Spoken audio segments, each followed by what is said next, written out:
Dear God. Okay, it is 6:03, and so I'm calling this meeting to order. Those who would like can stand for the Pledge of Allegiance. You can stay seated for silent meditation. Pledge allegiance to the flag of the United States of America, to the republic for which it stands, one nation, under God, indivisible, with liberty and justice for all. Okay. So we have two sets of minutes to take a look at here. Are there corrections to the minutes from the October 2025 regular monthly business meeting? If there are no corrections, the October business meeting minutes are approved. Are there any corrections to the November business meeting minutes? There are no corrections. Those November meeting minutes are also approved. Do we have any public input? We do. Got a couple from the past couple months. So going back to November, unnamed comment. Michelle at the information desk helped me with very kind and informative art. The other staff member with black hair in a ponytail was very nice also. Fortunately, that could be several staff members, so I can't name them, but kudos to the staff for that one. This one is from Grassroots Givers, Mary Partridge Brown, one of our partners. This is CC to me, but actually written to Miss Amy Dubray. Dear Amy, thank you so much for coordinating and promoting the great Give Back effort and for collecting all of those beautiful books for us. We are so grateful for your help. We were truly amazed at the sheer volume and quality of books we received. We are very excited to distribute the books through our many programs, Little Free Libraries, Book Bites, and our Feed and Read Backpack program. Sincerely, Mary Partridge Brown. Always happy to work with Grassroots Givers. Great partnership we had there. And a thank you from a patron, January 4th. This was passed along to me from Brianna, our head of youth services. A patron just thanked us profusely for the family preparedness info she noticed on the back of the door in the bathroom. She even took a picture to share. She said it made her very proud and that it feels really good that she lives in a community that would find that important and to have that information available. Kudos again to staff member V. This was V's project. If you've not been in our public restrooms, we do have family preparedness guides that have useful information for any.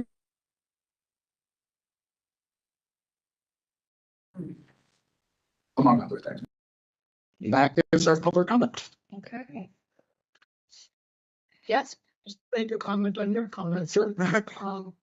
It's sort of sad that I think it was the second one you read was complimentary to a staff member, so they didn't know her name. Don't all staff members work name badges? They do, they were wearing their name badges, but may not have noticed it. But yes, I'm sure they're wearing their name badge. Okay, so I still standard practice. Yeah, oh yes, yeah, nothing changed there. Okay, thank you.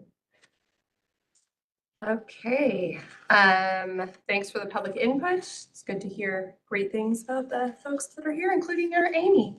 But we have one personnel action on the agenda for tonight, and that is to accept the appointment of William Luke Smith as custodian on December 10th, 2025. Do we have a motion to approve that personnel action? Mike? Oh, Barbara, would you like Barbara for the second? Thank you. Is there any comments, questions? Okay, all in favor of accepting the appointment? Aye. Okay, wonderful. George, over to you for the treasurer's report for both November and December. All right, so we did review the financial statements at the Finance Committee meeting on Tuesday. And rather than looking at both statements, we just looked at December because December is going to incorporate everything year to date. So I think it's about halfway through your package. And it'll say December over the budget. And I think I would like to just comment that I commented on Tuesday night that the meeting is relatively early this month and everything. And, you know, the fiscal staff did a really good job in getting everything done so that we could have the information for Tuesday. And I think I've said it before, and I should say it again because I'm having flashbacks of when I was working at different places that, I have the privilege of presenting the financial statements, but what I do is relatively small compared to what Pete and Colleen and Natalie have to do. So I don't want people thinking that, oh, wow, it's all George's. We have good financial statements. So, and that obviously bothered me, 30 years ago when I was working and the CFO took credit for it or something. So I think that's me, my thinking. But in looking at the statements, our tax levy, I think we talked about that at the last meeting. It had come in just at the end of October, so we saw that. All other revenue is favorable year to date. It came down a little bit during the month of December, and we think it's gonna rebound on that. Grants we got a grant that we hadn't budgeted, so that's been favorable. Salaries and wages continue to be favorable, and as well as fringe benefits. Within the fringe benefit numbers, we did pay and we'll see it on the check register, we did pay the New York State retirement system about $327,000. So that's included in the year-to-date fringe benefit number. That particular item was a little bit unfavorable. We budgeted $310,000. So we're a little bit off on that, but we're still favorable year-to-date on fringes. And I know we've talked about library materials before. We tried to build in the budget sort of a ramp up of those expenses because they seem to be focused more towards the end of the year. And so we tried to take that into account, but we're still relatively favorable on that. When you look at the other items, I think the only item that I would say we're probably going to be perhaps probably unfavorable by the end of the year, almost definitely, is line 21 insurance. Will probably be about $5,000 unfavorable on that. We just had not built in enough of an increase. And I guess as we were looking at that, I had remembered that within the all other revenue, we did get a dividend from an insurance company where they had an excess, so they returned it to the policyholders. And that was about, I think, $4,500. So actually, overall insurance is pretty close to what you would think it would be. We continue to be favorable on interest and investment income. It's probably going to drop off a little bit. The rates are down a little bit. I think it was down, our IntraFi was down to maybe 3.5%. And it had dropped probably about 0.5% from the beginning of the year. But again, we're still in a very strong financial position. Turning the page over to the balance sheet, which we have for December, November, and June. Our cash management is still very good. Cash and cash equivalents are about $38,000. They have done a good job at managing that and transferring the money out of the interest-bearing accounts just in time to meet the payroll requirements and accounts payable. So that's really good. The 6.4 million is relatively high. I mean, October would have been probably the highest as we got the tax levy, and now it'll go down a little bit each month as we pay for the expenses, but that's still very good. Prepaid expenses are mostly prepaid insurance. And I think everything else is pretty just normal. Accounts payable, there's no real issues with that. So that's all I had to say about them, unless there's questions from anybody. I mean, we could talk about them for an hour, but I don't think anybody wants to. I might even be hesitant on that. Looking at the check register, check 34650. I think I just realized that, you can actually identify the line items by the check numbers. I sort of failed to recognize that before we kind of go all over, but halfway down the first page is the local retirement system for 327,398. On the next page, someone had asked about 34677 Envision Ware for about $18,000, which Pete looked up on the spot, and well, it was the he confirmed that it was the RFID software for the system, which is an annual cost. I looked at it and didn't see anything too out of the ordinary. And we do list the payroll now on the back. I think I said that before. With the new system, we just do all of the disbursements from all the different accounts. The tree service, big number. Did we get a lot of trees taken down? We did. I want to say 3 dead trees came down. A couple of months ago, we had a large branch that came down on our roof and gouged a pretty big hole in the rubber up there. So after that happened, Jason and I reached out to a tree company to identify anything dead on the property. And we took them down just to avoid future tragedy. 2 behind and 1 on the side. Where did those fall? The one that fell from behind. That's funny because when I was looking at the statements, I noticed that was high and I looked up the invoice and it might have even been more than 3 trees, but it had the kind of tree and everything. So it was very exciting. Are there any other questions about the check register? Can we have a motion to approve the check register?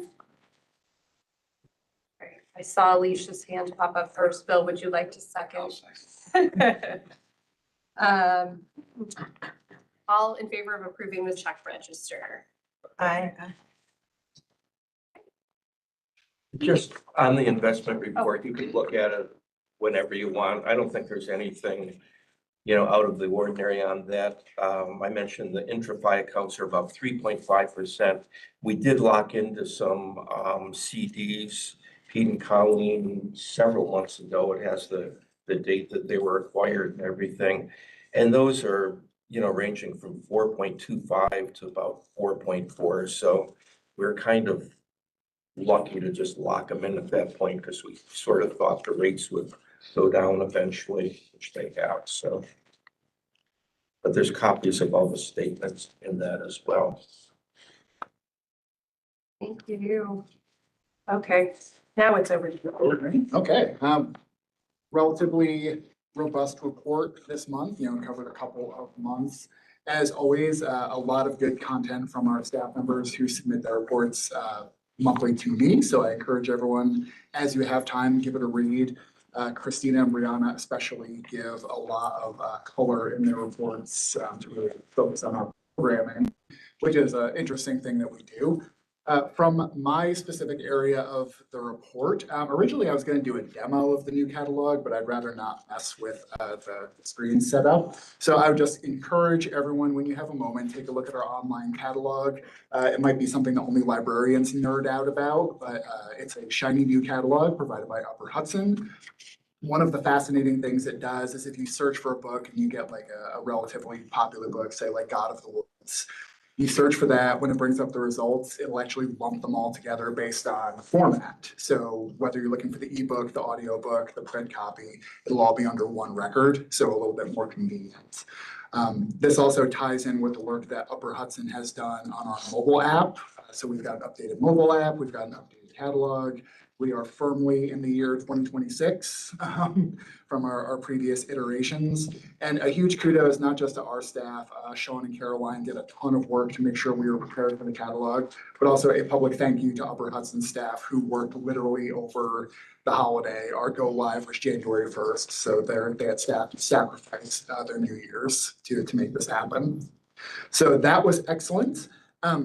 You may have noticed if you've come into the library either for tonight's meeting or previously that we've done a little bit of rearranging. Now when you first walk in, the new books are right in front of you and they are at a perfect position for impulse buys if people are checking out at the circulation desk. It's the grocery store model. You put your candy and your magazines next to the cash register. Originally, when we moved it, I was like, oh, I don't know, I don't like change. I don't know if I like this. And then I sat and watched and saw people drawn to it, like moths to a light. So you can't argue with results.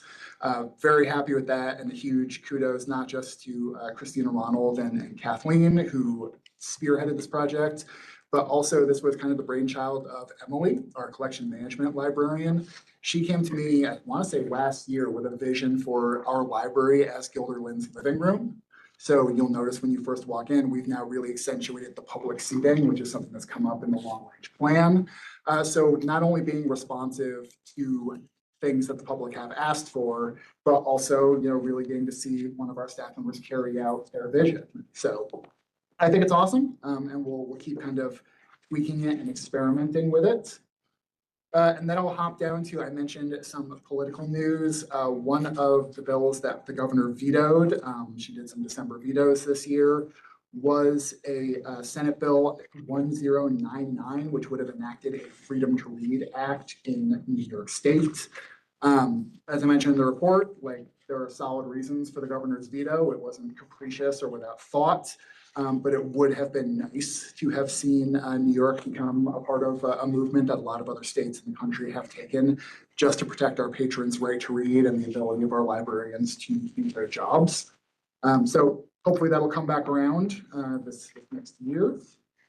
And just a look ahead, Advocacy Day is coming up February 3rd. That's an annual event that we participate with Upper Hudson and some of our neighboring libraries. This year, same as last year, it'll be me, Natalie, and Caroline attending. Caroline will be documenting the day, and Natalie and I will be speaking on Gilderland Public Library's behalf. We have a really good relationship with our local elected officials. It's, we see them informally a lot, but this is a nice formal time to sit down with them. So I'm looking forward to that. I won't speak to you, Natalie. So we're looking forward to that. Something that happened that didn't make it into my report because it was after we printed. Amy has been doing a ton of work with establishing our friends group and really laying the groundwork for us to get that off the ground. Amy, do you want to say a few words about the friends group? It's coming along wonderfully. We have a lot of interest. We have people who stepped up to be leaders for the board for it, and I expect great things from them. So the first, we've been kind of guiding them with what does it mean to be a friends group and what are the functional things you need to do. So for February's meeting of this board, I would expect a request from the Friends Board for recognition. So more of that to hopefully come next month. And one thing I'll note, because a couple of you dealt with some good questions of things that were in the report. Barbara brought it up this month. I think Matt and I talked about it 2 months ago. Sean mentions in his report camera requests or requests for camera footage. So I just wanted to clarify that any requests either come from the Gilderland Police, like if there's a fender bender in the parking lot and they want to review our camera footage, or they come from staff. These are not requests from the public for camera footage. So just a quick clarification there. That's it for me. Does anybody have any questions for Pete? Thank you for that.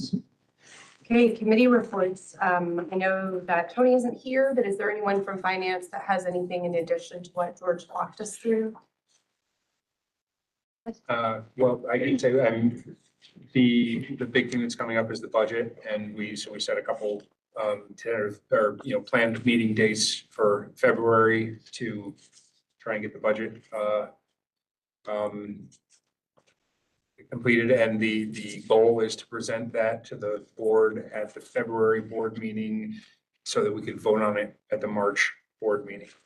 So that's, is there anything else significant that George didn't already cover? There's confirming the auditor selection will come up in new business, but Yep. we didn't have a quorum in committee. So.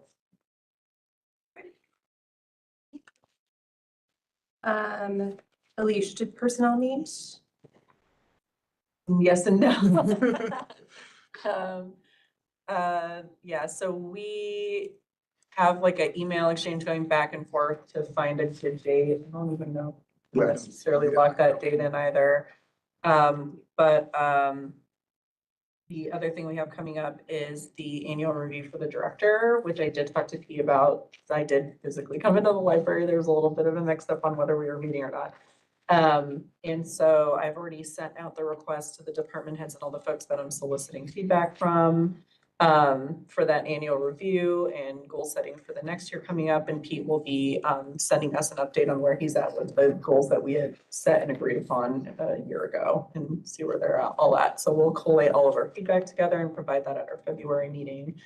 So that will be happening. But yeah, we're still working on the contract negotiation, union contract negotiations, and we're just figuring out a date to do that. Awesome. Is there anything from Foundation? No, we're still waiting to find out the date of the next meeting. There is an email exchange going back and forth, which I was hoping I'd maybe know by this meeting, but we don't know just yet. We're trying to figure out a date that works for everybody, but I know they are still looking for new members, so if anybody knows anybody, they're still going hard on that, so. Okay. Bill, what do we have from facilities? Facilities, Mercy Care Lane, we did get drawings, but we're trying to get them interpreted. There's been a phone tag between Bob Haber and Pete. Any later update on that? We continue to play phone tag this week. Okay, so we're gonna figure out how to read those to find out who the ownership of it is, and then approach the owners on their pro rata share of their involvement in. So that's where we stand on that. Skylight, we're sort of in transition between Titan, who are doing the remedial work up there, which seems to be inclusive at this time, but they were still at it. They were here just a couple of days ago. I don't know, did you hear anything back from them on their findings? Not yet. They came back a second time and with the owner of the company. Yeah. So they're throwing everything they can at it, but I haven't heard anything definitive. Then we started talking with DRM about what might be involved in replacing. We had some consultant over here this week to talk about various options for a replacement job, and he's going to look up a cost on that to let us know what that will look like. So those two things are moving forward, but small, no numbers associated.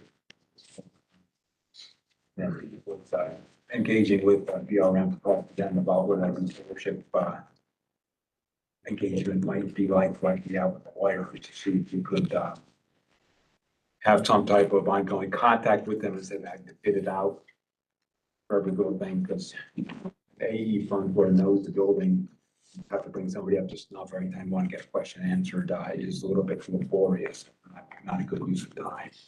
So we was having a discussion with DRM about that, but we'll talk about that maybe more next time. Next committee meeting, I think, yeah. Okay. So that's all we have. Okay, thank you.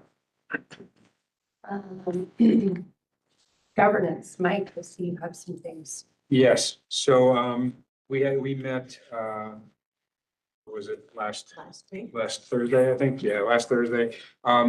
We have, the committee voted to bring revisions of 3 policies to the full board for approval. They're in the back of the packet. There's versions that have the red line version so you can see the changes, but I can just kind of give a quick explanation. These 3 policies, all of them, it's the Library Bill of Rights, the Freedom to Read, and the Freedom to View policies. These are all kind of like aspirational statements of principle that are all based on statements put out by the ALA. And for reasons that are not completely clear, I think it's a lack of, institutional knowledge going back far enough. The library's versions of the Freedom to View and Freedom to Read policies differ very substantially from the versions from the ALA, and we couldn't really find any rhyme or reason to why. Some of them were kind of close paraphrases or similar things, and some were just completely different, or there were things in the ALA's version that we just didn't have in our version. And we thought it made sense to kind of, because these are kind of aspirational statements, to try and make ours kind of conform with the ALA's version of the statement. So that's basically what we've done here. And I just, there's I think there'll be a motion from the committee because we voted for the committee to bring them up, but I can kind of say a brief word about each of them as we're ready to vote on them. Should I do that? Sure, you want to start with the one? I Or does it make sense? Let me, so I'll start, the Library Bill of Rights, the change there is very simple.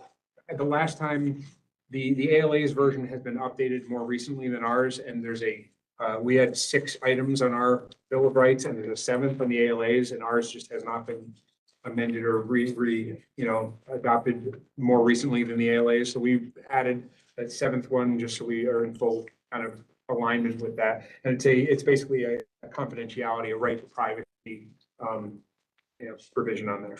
So that's the Bill of Rights, the only substantive change we made to that one. So if we want to, there's a motion from the committee to adopt that. We have a motion from the committee to adopt this revised version. Do we have a second? Second. Okay, thank you. Are there any questions or comments surrounding this? Okay, all in favor of adopting the library bill, I guess amended library bill of rights? Aye. Any opposed? No. Okay, wonderful, that passes. All right, so then I will next talk briefly about the freedom to view policy. And this, again, for reasons we don't understand, our version kind of differed just in wording and in coverage with the ALA's version. We didn't see any reason not to, have ours just align with what the ALA's version is. So this new version, those 5 bullet point or numbered points under the freedom to view match up with the same, the 5 points on the ALA's version. So that's this amendment. So again, there's a motion by the committee to adopt this revised version. Second. Thanks. Second from Bethany. Are there any questions or comments on this one? Okay, all in favor of adopting the amended freedom to view policy? Aye. Okay. Awesome. So then the last one is the freedom to read, and as with the others, our existing version had just kind of very different wording, even though, and again, all of these, our policies expressly stated they were based on the ALA versions, but they didn't really match up with the ALA wording, which is kind of weird. And I don't know the reason for that. So again, this one, we've changed ours to have the 7 points that align with the ALA's version. Ours is, if you compare it, ours, you'll see that each of ours is slightly different from the ALA's version. And the reason for that is the ALA's was a joint statement of the ALA and also the Association of American Publishers. And theirs were phrased to apply to both libraries and publishers. And we changed ours so that each of the items was applying specifically to libraries. We thought that we should just have ours, we're a library and we're focused on what libraries' roles are and what a library should do. So we just had the language specifically to libraries, but other than that, they're identical to the ALA's version. So that's, again, there's a motion from the committee to adopt this revised freedom to read. Second, do I have a second? Second. Okay, thank you. Are there any questions or comments surrounding this? Ties in nicely with sort of what he was discussing during his report about the state that we're adopting this on a community library level. So, okay, all in favor of adopting the amended freedom to read? Aye. Wonderful. Right. I have just one more brief thing before I leave my committee. One of the duties in our bylaws of the governance committee is to regularly review the bylaws and then, if necessary, to propose amendments or changes to the full committee. So because we're kind of halfway through a year, the committee, we're planning to kind of do a review of those bylaws. And I just want to put out a call to the full board. If there is any aspect of the bylaws that you have noticed or you've had an opportunity to review it and there's something that you think needs attention for whatever reason, this could be just, cleaning up any inconsistencies or awkward wording or ambiguities that are in there, or if there are any aspects of the bylaws that you don't think match our actual practice and we should correct that in one way or another, or just anything else people think should be addressed, kind of just bring it to my attention or other members of the committee, and then we'll hopefully kind of do our own review of that and see if we have anything to recommend to the full board once we finish that. So that's all I have. Thank you, Mike. Bethany, you have from board development? Yes, yeah, we met a couple days ago. We reviewed a sample policy that the New York State Library Association has for the training requirements for the board. And we kind of came up with some edits that I'm going to then make and be circulating back to this committee. And then I will be bringing whatever draft we come up with to the governance committee to go forward with that. We are going to be making it mandatory for new board members to take the core training. So Pete is going to be sending out an email to those of us that are new about that and getting that set up. And I am going to be sending out an email with some possible training options that we have for the full board coming up. And I think that's about it. Okay. Thank you. Long-range planning did not meet this month. We're getting our dates set and our staff focus group are going to be February 12th and 13th. So we are sort of at a pause until we get that feedback from Upper Hudson is doing those for us. So Chris and Mary will be doing the staff focus groups. Labor management did meet, you're meeting quarterly. So for those of you that aren't aware, because labor management doesn't only meets every quarter, I serve on the committee as the president. Pete is there, and then there are staff from both units as well as their representative from civil service to discuss things. It was CSEA, thank you. It was just, for the most part, just getting ready and planning for the negotiations for Unit 2 that were on the table. Unless there's something else from that. Upper Hudson, he covered the big news out of Upper Hudson, which is the new catalog. I'll reiterate, if you haven't looked at it, look at it. It's just amazing compared to the functionality of the old catalog. So I think it's wonderful change, and they put in, as Pete said, a lot of work on it. And that meeting was last night, so. If there is nothing else on the committee reports, we do have an item of old business that I'm gonna ask Mike to address, if you're open to that. Sure. This is something I had mentioned back, I think in the summer or the fall, that every July at our annual business meeting, we do, there's certain authorizations, and we authorize our, vendors that we use for, the accounting and for the legal services and things like that. And we've had a situation in the past where there's been question about, should we look for a different vendor? Should we do that? But we don't plan ahead far enough so that July rolls around and it's like, well, I guess we just got to approve the previous one because we haven't done an RFP and got anything lined up for anything else. So I had suggested that we should kind of do a mid-year review and see if there are any of our various approvals that we want to consider, putting up for bid or researching or trying to find other vendors before July rolls around. So it would give us the time we needed to do that. So I had mentioned this to Pete the other day. So I'm just putting it out there to Pete, but also any of the other board members, if there are any of our current authorized, vendors and things that people think we ought to shop around, reconsider, whatever, to put that out there. And so, Pete, anything? No, I mean, the audit RFP kind of, made the decision for us. The auditor, the CPA is one of the authorizations. But no, this is just good practice. I mean, we should be paying attention to these things all year and planning ahead, so. And then the second piece of that, along with doing our annual authorizations, under our bylaws, we also have to appoint the treasurer each year.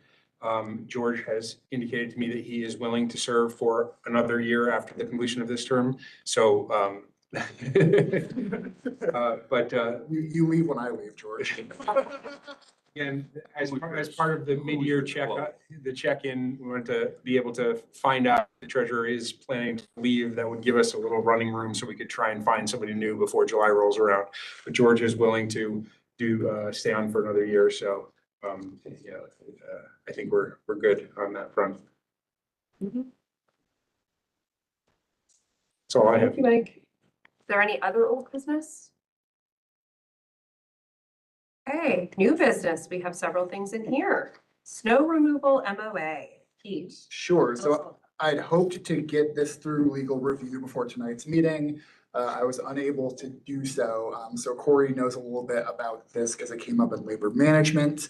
But we've been negotiating with CSEA specifically around snow removal for the library.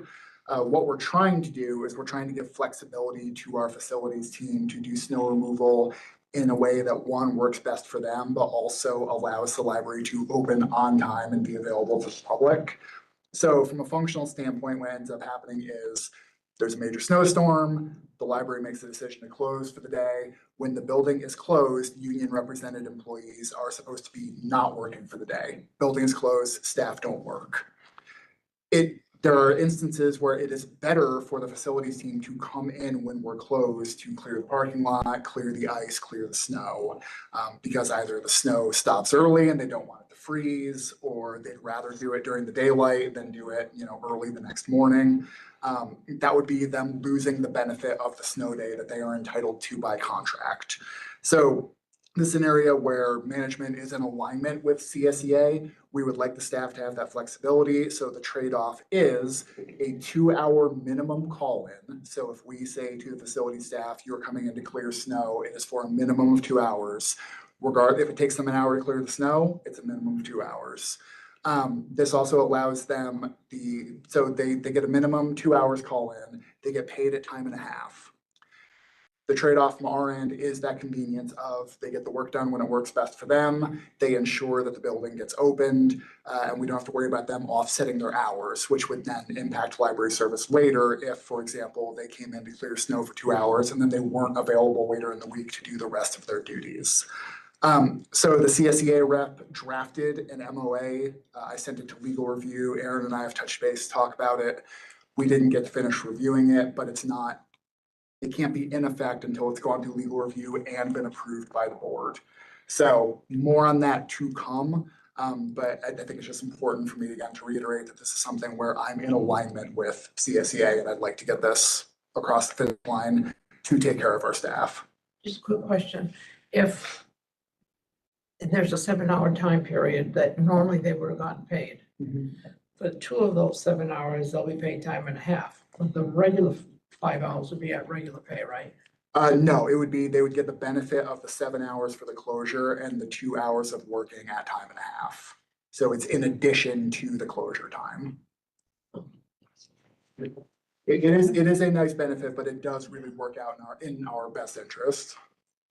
It was the idea of 2 hours at time and a half because you've had to come in, floated and rejected. Sorry, I'm not. In other words, if they're a 7-hour day Mhm. and they're asked to come in, and obviously they're gonna get paid time and a half for doing that, Mhm. but for the remaining 5 hours, they get paid regular pay.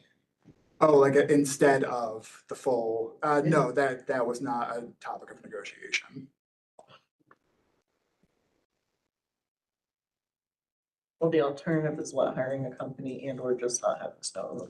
The alternative is just not having snow removal Okay. because we'll still get the plowing done because that's a separate company and they work on their own schedule. It's all of the work to the grounds, like the sidewalk, would just not get done. And the chance then becomes if facilities shift begins the next day at 8 a.m., we might not be ready at 9:30 to open. Just out of curiosity, do you know, over the last few years, like on average, how many snow closure days we have in a? Ooh, I don't know offhand. We've had one already this year. I want to say we had maybe 2 or 3 last year. No, It wasn't no, that many last year. it was a couple. It's hard to predict. Some years you have way Right. more, some you have none. Yeah. Okay, just curious. Okay, so we will be holding off on that unfortunately until next month. Okay. Confirming the auditor selection, who is sharing this information? Can I do it? I can do it. You're pointing at me. Okay. So as Mike touched on with Finance Committee, we solicited an RFP for audit firms. We reviewed them. Colleen, George, and I did the review of the RFPs. We moved forward with recommending Weston Company. Cost is not the only factor that goes into an RFP, but it's worth noting that they were the lowest responsive bidder. So that was good from a financial due diligence perspective. In reviewing the RFP, we did call their references. Weston Company works not only, they work with our school district. So Guilderland Public Schools, Weston Company is their audit firm, which is great. I think George and I remarked if they can audit the school, they can audit the library. It's also nice because they'll have a familiarity with the other side of where our revenue comes from. So it's not like they're coming in completely off the street. They are also the audit firm for the Crandall Library in Glens Falls, which is of similar size to us. George reached out to the school to verify the reference. Colleen reached out to the Crandall Library, both glowing references, so no reservations there. We made the recommendation to the Finance Committee that we confirm the selection of Weston Company as our auditors. They are also fully prepared to do all of our outstanding fiscal year audits and our current year to get us entirely caught up, which I cannot express. 2 years ago, I could not have cared less about being up to date on audits, and I can't express how excited I am by that now. So George is rubbing off on me.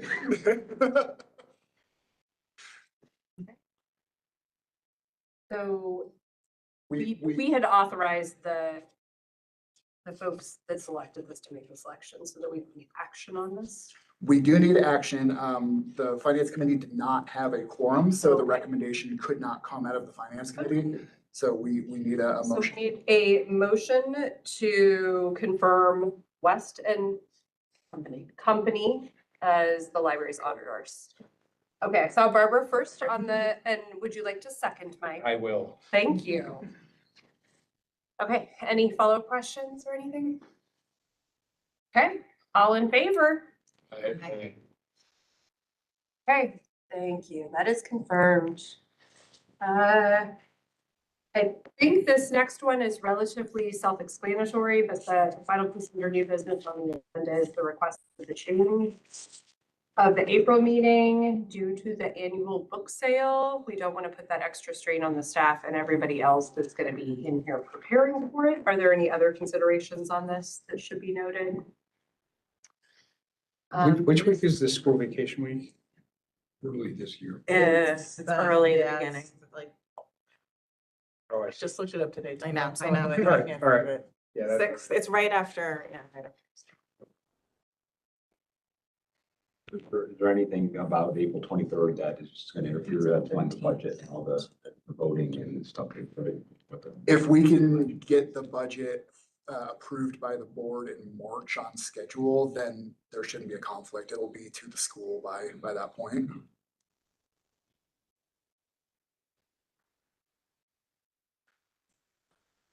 This is an amendment to our approved meeting schedule, so we will need a motion probably to move that forward. So a motion to move the April meeting to April 23rd. Thank you, Bethany. Do we have a second? Bill, appreciate it. All in favor?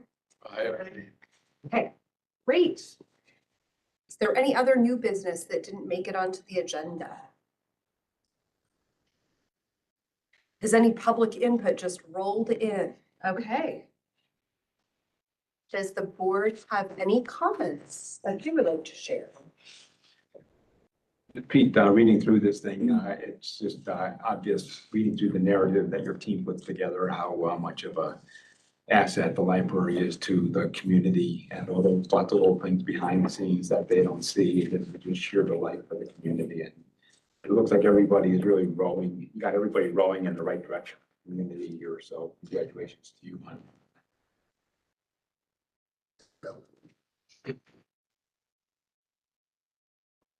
Anything else? In case anyone wanted to know the break dates, it's April 3rd to the 10th. Ah. There you go. That's For nice. school, for school. I will find the link. This is not Guilderland specific, but I think it's worth sharing. There was an article that was published in the newspaper about the fact that the staff at the Bethlehem Public Library is credited with saving one of their patrons' lives. Someone had a cardiac event in the library at Bethlehem, and they were able to use their automated defibrillator, and the librarians and staff were really on top of it and were able to keep this person going. They're still with us. And I'll find the link to the article and share it with you all because it's great and really does just highlight the fact that librarians can sometimes, and library staff can sometimes be frontline workers when you don't think about it. So I just wanted to share that. Didn't happen at our library, but one of our neighbors, so. And to add on to that, I think Natalie and I both read that article and ran back here to schedule a refresher on our first aid training. We have several staff members who are trained. Natalie takes the lead on getting everyone, getting the training made available. You hope you never need to use this information, but I know I would like a refresher on how to do it. So thank you, Natalie, for scheduling that. Thank you to all the staff who signed up so far. Awesome. And staff members have signed up. Be available to us too. Oh, I can ask Kristen. we'll look into it. I think we can. And we'll try if nothing else. Is there any other comments? Do we have I'm sorry, I cut that off really fast. Were you going to say something? No, okay. Do we have a motion to adjourn the meeting? Alish, a second. Bill, all in favor? Aye. Meeting adjourned, I think 6:49. It's 29. Thank you all.